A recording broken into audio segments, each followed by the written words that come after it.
모세가 미디안 광야에서 이스라엘 사람도 아닌 미디안 여인 시브라라고 하는 여인을 취하여서 아들을 낳고 살아야 했던 40년은 과연 어떠한 삶이었을까, 이렇게 생각해 보게 됩니다. 분명 신앙적으로 쉽지 않은 시간이었을 것이다, 그런 생각이 듭니다. 하나님의 약속을 믿고 시도했는데 하나님은 나타나시지 않고 그 어떤 계시도 모세에게 말씀하시지도 않고 어떤 하나님이신가도 드러내시지 않고 그저 어떻게 보면 40년 그래서 80년을 하나님의 특별한 계시 없이 행한 겁니다. 80년 동안 하나님으로부터 그 어떤 계시도 듣지 아니하고, 또 그때는 성경도 없었으니까 성경도 없이 그저 엄마 요게벳으로부터 우리의 조상은 아브라함이라고 하는 인물이다, 그 아브라함이 우리에게 이러이러한 말씀을 하셨다, 우리 조상 아브라함이 이라크의 갈대아 우르 지역에 살고 있었는데 하나님의 특별한 어떤 신인 거지요. 그 이름조차도 오늘 모세에게 가르쳐 주셨는데 그냥 까신 겁니다. 어떤 신이 우리 할아버지한테 이렇게 해서 우리가 왔는데 그 신이 하란에 도착했을 때 아브라함에게 너는 내가 지시하는 대로 가라 라고 해서 간 것이 가나안 땅이었는데, 그 아브라함에게 뭐라고 약속해 주셨냐면 약 한 500년 전에 한 400여 년 전에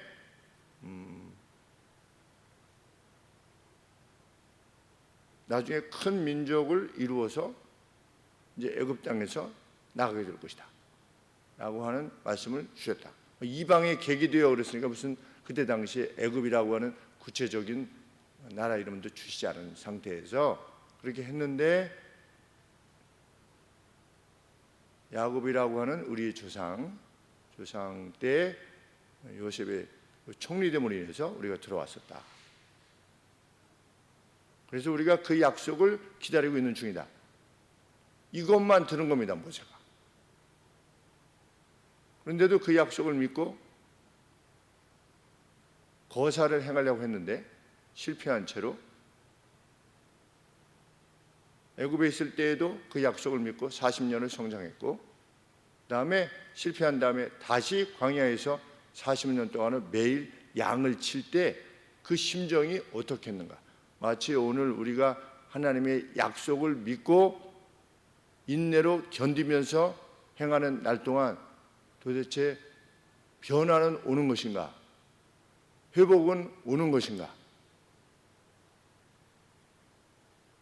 과연 이 좌절의 상황은 극복되어지게끔 하시는 것인가 라고 하는 것에 대해서 정말 그 어떤 전망도 보이지 않을 때 우리가 힘들어 할 수도 있는데 모세가 그런 시기였다라는 것을 알게 됩니다.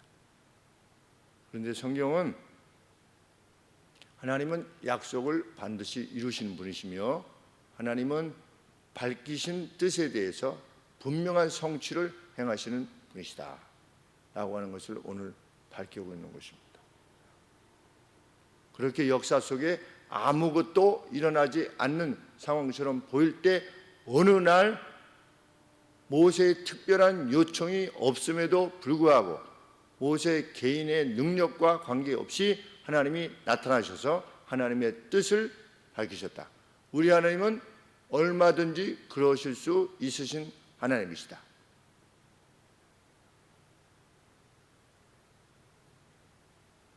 어떤 분이 운동팀 중에 어떤 분께서 그렇게 이제 농으로 쓰셨어요. 농으로.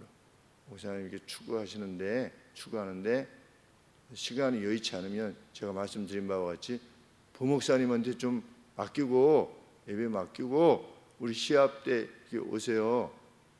정 안 되면 우리 손배찬 의원이라고 파주시 의회 의장 하시다가 이번에 그만뒀거든요. 저랑 같은 나이인데 그만두고 이제 자기 일에 좀 더 전념하려고 이렇게 했는데 손배찬 의원님처럼 그만두시던가 이렇게 쓰셨어요. 그러니까 물론 농어를 쓰셨죠. 그냥 친하다고 생각이 드시니까 이렇게 썼는데 그래서 제가 이때구나 이렇게 해가지고서 썼어요. 단톡 좀 길어서 죄송합니다. 저는 임의로 목사가 되는 것이 어떤 것인가를 잘 모르니까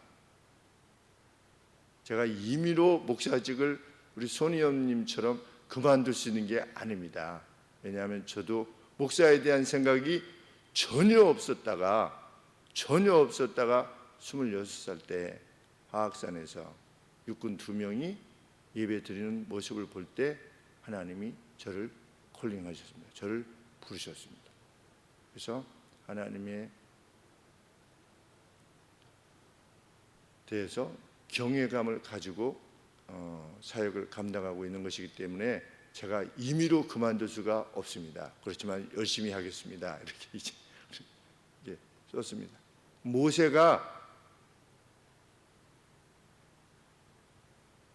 그냥 나타나신 겁니다. 하나님께서.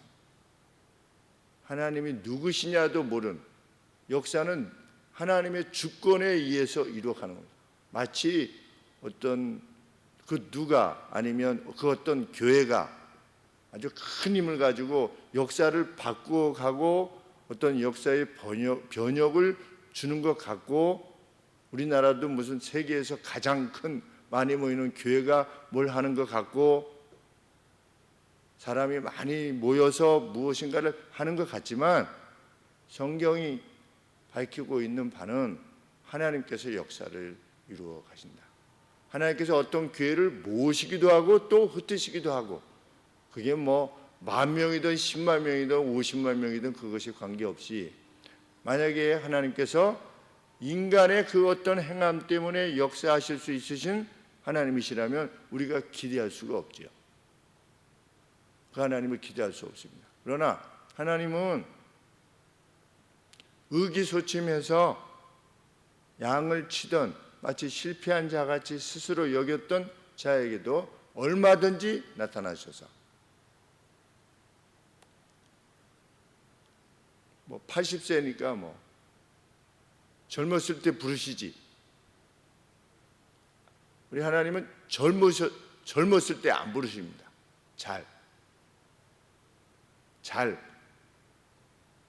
힘 있을 때 안 부르시죠. 그 누가 힘이 있을 때 안 부르십니다. 우리 성경에 보면 부른 사람들의 내용을 이렇게 보면 뭐가 준비가 돼가지고서 네가 잘 준비됐기 때문에 내가 부른다. 하나님께서 그렇게 말씀하시지 않죠. 단 하나님 나라에 대한 의지를 분명히 가진 이를 부르시지요. 하나님의 나라에 대해서. 심지어는 바울조차도 하나님을 전심을 다해서 섬기려고 하다 보니까 이렇게 잘못돼 가지고서 그렇게 된 것이기 때문에 그런 것처럼 하나님은 스스로 역사하시는 분이시다. 오늘 이름이 무엇입니까? 너 이름이 하나님의 이름이 무엇이냐고. 왜냐하면 하나님의 이름이 없는 겁니다. 이 어떤 그 불명칭이. 그러니까 그냥 가신 겁니다. 가. 그냥 신. 제가 누누이 말씀드리지만 성경에서 이렇게 번역되고 있는 하나님은 엘로힘, 그래서 일반 명사입니다. 특별한 명사가 아니고, 그래서 그 느부갓네살 왕도 네가 섬기는 하나님이, 아니 하나님은 어떻게 아는 거야? 왜냐하면 네가 섬기는 신이 이런 뜻이기 때문에 하나님이라는 용어를 계속 사용하는 것입니다. 이름조차도 모르는, 그런데 하나님 뭐라고 말씀하셨습니까? 나는 스스로 있는 자니라. 하나님의 정체성은 뭐냐? 달리 말하면 존재를 그 누구에게도 비치지 않았다는 겁니다. 우리는 존재를 비췄죠. 누구한테 비췄습니까? 우리 엄마 아버지로부터 존재를 비췄잖아요. 그래서 우리가 부모님을 그렇게 어떤 상황이 돼도 높이려고 하는 거 아니겠습니까? 그 어머니가 나를, 그 아버지가 나를 잘해주셨던 못해주셨던 부모를 안어하는, 영예를 높이는 일을 하려고 하는 이유가 무엇입니까? 존재를 비췄기 때문이죠. 그런데 하나님은 누구시냐? 나는 존재를 비치지 않았다는 겁니다. 누구에게로? 나는 스스로 있는 자니라, 이렇게 말씀을 하신 겁니다.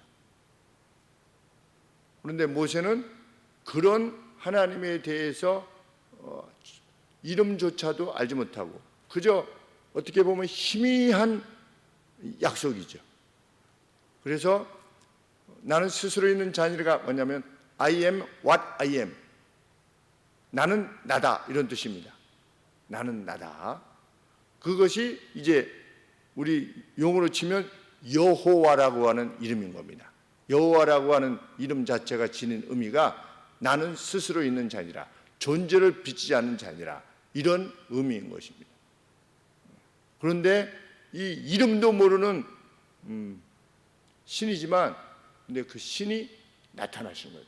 언제든지 나타나실 수 있으신 분이시다.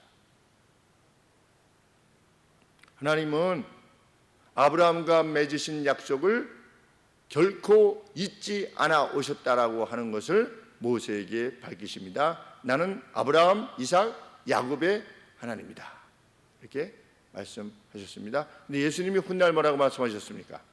하나님은 죽은 자의 신이 아니라 산 자의 신이다, 아브라함과 이삭과 야곱의 하나님이다 라고 말씀하셨을 때 그 뜻이 무슨 의미이다? 지금 아브라함, 이삭, 야곱이 현재하여 있다는 겁니다. 이 아브라함, 이삭과 야곱의 신이라는 겁니다. 옛날 너의 조상 아브라함, 이삭 꼭 그렇게 말씀하시는 것이 아니고 놀라운 예수님의 말씀이었죠. 나타나신 하나님, 불꽃 가운데 가시떨기는 고통을 상징한다고 합니다. 고통. 그러니까 지금 애굽에서의 이스라엘의 상황이 고통의 상황이지요. 그 가운데서 하나님이 나타나시는 겁니다.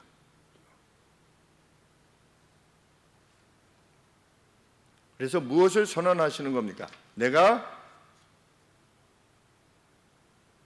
너희에 대해서 지극한 관심을 지녀왔으며, 과거로부터 나는 역사에서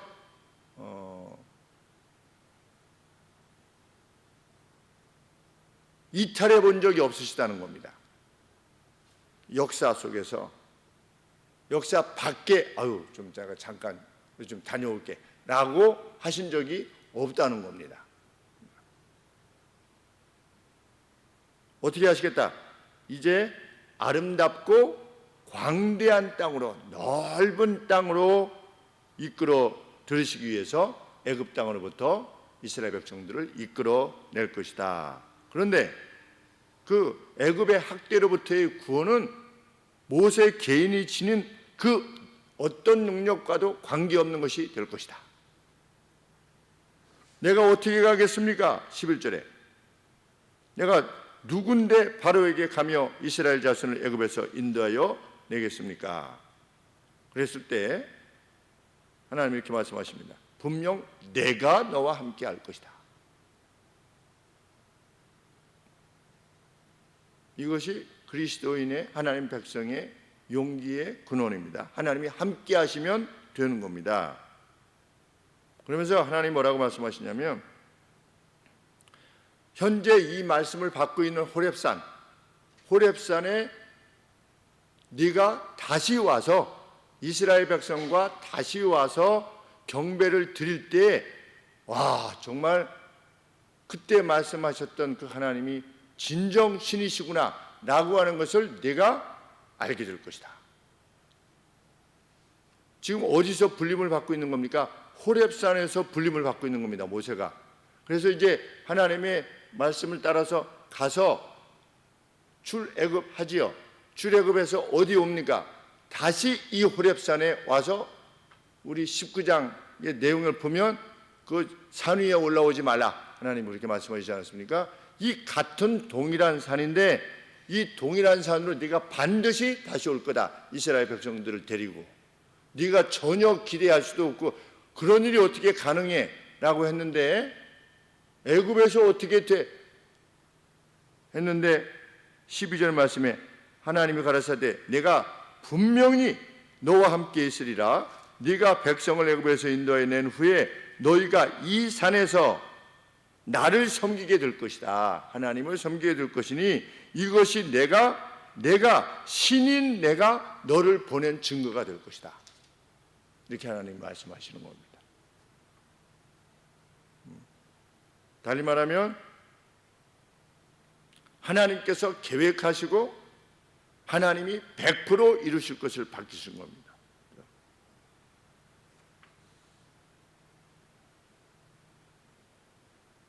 40년 뒤에 가나안을 정복할 때 모세는 없었습니다. 그래도 가나안은 정복됐습니다. 왜? 하나님이 하시는 거니까. 모세가 있던 없던 관계없는 겁니다. 하나님은 여호수아를 들어서 사용하실 때 뭐라고 하셨습니까? 두려워 말라. 내가 너와 함께할 것이다. 모세하고 똑같이 말씀하신 겁니다. 모세가 힘이 있어서 이끌었던 것이 아니라는 것입니다. 내가 너와 함께할 것이다. 그러면 계속 시대가 이어져서 오늘 우리에게 뭐라고 말씀하시는 겁니까? 두려워 말라. 내가 너와 함께할 것이다. 이것만 있으면 되는 것입니다. 그 누구라도 관계없는 겁니다. 그런데 아무나 사용하시지 않지요. 누굴 사용하십니까? 하나님 나라에 대한 열의를 지닌 이를 하나님이 사용하시는 겁니다. 여기서 우리는 용기를 갖게 되는 겁니다. 우리가 누구든 관계없는 겁니다. 내가 지닌 능력이 무엇이든 80이잖아요. 모세는 우리 권사님보다 4살이나 많은데 그때 이 부름을 받으셨어요. 보통 우리 80 그러면 나는 뭐 주님 오시는 날 뭐 기다리면서 뭐 떠날 준비를 보통 이러지 않습니까? 그런데 하나님은 80에도 부르시는 겁니다. 왜? 네 힘으로 하는 것이 아니라고 하는 것을 하나님이 드러내시는 것이지요. 팔팔할 때 했으면 나를 따르라 이러지 않았겠습니까? 모세가. 근데 나를 따르는 것이 아니라 하나님을 따라야 되는데, 그래서 다윗도 심지어 다윗도 어떻게 했습니까? 다윗도 10여 년간을 하나님께서 연단시키시죠. 몸에 힘을 빼는 겁니다. 하나님께서. 그래서 고난을 주시기도 하고 연약함을 주시기도 하고 그냥 주구장창 승리만 있으면 누구나 어떻게 됩니까? 누구나 오만해지게 되어 있습니다. 누구나.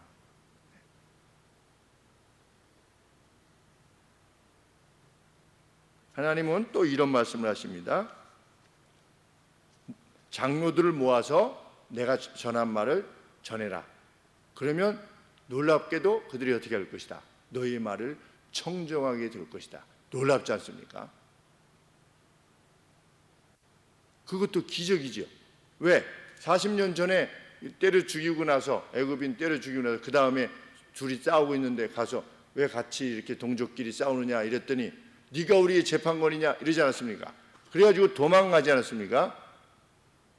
그런데 이제 할아버지가 더 늙어가지고서 광야에서 와가지고 모세가 이스라엘 장로들 모아서 내가 광야에서 이런 말을 들었습니다. 그 하나님이 나를 통해서 애굽에서 이제 이끌어낼 것입니다 했을 때 장로들이 그래? 그렇구나 이렇게 할 가능성이 0%지요. 애굽의 바로 왕이 얼마나 힘이 강력한데. 그런데 하나님 뭐라고 말씀하시냐면 그들이 너의 말을 청정하게 될 것이다. 18절 말씀이 그들이 내 말을 들으리니 청정하게 될 것이니. 참 놀라운 말씀이지요. 또 하나 더 말씀하시는 내용이 무엇입니까? 19절에 내가 아노니 강한 손으로 치기 전에는 애굽 왕이 너희 가기를 허락지 아니할 것이다. 강력한 힘을 지닌 애굽 왕이었으니까. 그런데 어떻게 할 것이다? 21절에 내가 애굽 사람으로 이 백성에게 은혜를 입게 할지라 은혜를 입게 할 것이래요. 도대체 일어날 수 없는 상황 아니겠습니까? 애굽 왕이 내보낸다, 아들 낳으면 다 죽이라고 했던 그 상황들이 이루어지는, 물론 그때 왕은 죽었지만 애굽 왕이 반대할 것이다. 그런데도 너희들이 나오게 될 것이다. 그리고 또 하나는 나올 때 애굽 사람으로부터 너희들이 은혜를 입게 될 것이다. 그래서 사람들이 너희들에게 많은 재산을 줄 것이다. 금과 은을 주어가지고 그것으로 내 자녀들을 치장할 수 있으리만큼 그러한 은혜를 입고 나올 것이다. 이렇게 하나님께서 말씀하시는 겁니다. 다시금 호렙산에 올 것이다. 장로들이 정정하게 될 것이다. 애굽 왕이 반대하겠지만 결국은 내보내게 될 것이다. 그런데 무섭게 나오는 게 아니라 어떻게 될 것이다? 총애를 입은 채로 아주 많은 재산을 가지고 나올 것이다 그랬는데, 많은 재산을 가지고 나올 것이라고 하는 것은 벌써 400여 년 전에 아브라함에게 주신 약속이지요. 400년간 괴로움을 당하다가 이방의 객이 되었다가 많은 재산을 가지고 나올 것이다. 그때 말씀하셨는데 다시금 말씀하시는 것입니다. 그래서 결국 이루어지게 됐을 때 내가 신이라는 것을 내가 알게 될 것이다. 이렇게 말씀하신 것입니다. 하나님께서 뜻하시면 이루어진다는 것, 그것이 성경이 밝히는 바입니다. 어떻게 하늘이 열리겠습니까? 하늘이 두루마리가 말리는 것처럼 이렇게 말려지게 될 것이다. 어떻게 되는 게 하늘이 두루마리가 이렇게 말리는 것처럼 이렇게 말려지게 되겠습니까? 마지막에 하나님이 뜻하시면 말려진다 라고 하는 것이 성경이 명백히 밝히는 말씀입니다. 과거에 이렇게 된다라고 했을 때 아무도 안 믿었을 때 하나님은 아무도 믿을 수 없는 상황 가운데 그 역사를 이루어 오심으로 보여주신 거죠.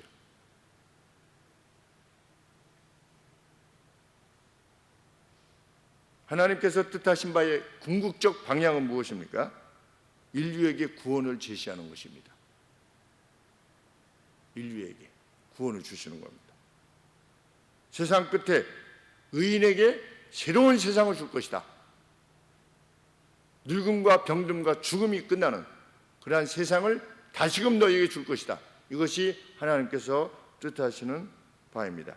그리고 오늘이라고 하는 날은 하나님께서 그 뜻을 여전히 이루어 가시는, 세상 안에 계시면서 자기 백성들과 함께 하시면서 그 뜻을 이루어 가시는 과정이다. 그렇죠? 우리가 하나님의 뜻을 알게 되었다는 것은 모세에게 하나님께서 현현하신 것과 마찬가지인 겁니다. 말씀을 통해서 우리에게 현현하시고 우리로 하여금 믿음을 지니게 하셨습니다. 주께서 주의 뜻을 이루실 겁니다. 눈에 전망이 없어도 내 능력이 보잘것없는 것처럼 지금 보여도 개의치 않고 용기를 지닌 본질적 이유입니다. 우리는 무엇을 하는 사람이냐? 그 하나님의 뜻에 수종드는 사람입니다. 그날 모세와 같은 영광을 우리 개개인에게 허락해 주시리라 믿습니다. 우리 어린아이들이 옥상에 올라와서 이렇게 물놀이를 하는데 물놀이가 결코 쉽지 않죠. 네. 물값을 제공해야 하잖아요. 물값 제공해야지. 그다음에 천막을 빌려왔는데 천막이 바람 불어가지고 날아가서 다 부서져가지고 27만 원을 새로 사가지고 빌려주신 분한테 돌려주셔야지. 또 그 옥상 그 방수했는데 그 힘이 이렇게 밀려가지고 이렇게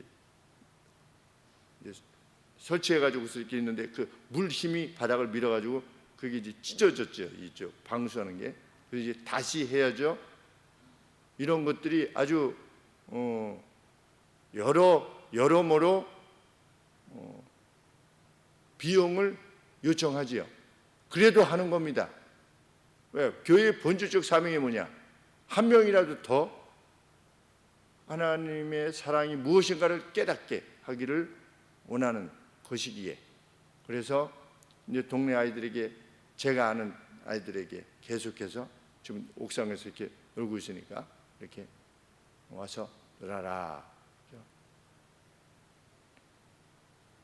그래서 이제 제가 우리 교회 잠깐 나왔다가 어떤 오해가 생겨가지고 나오지 못했던 그 자매가 있어요. 아주 착한 자매 둘이 있어요.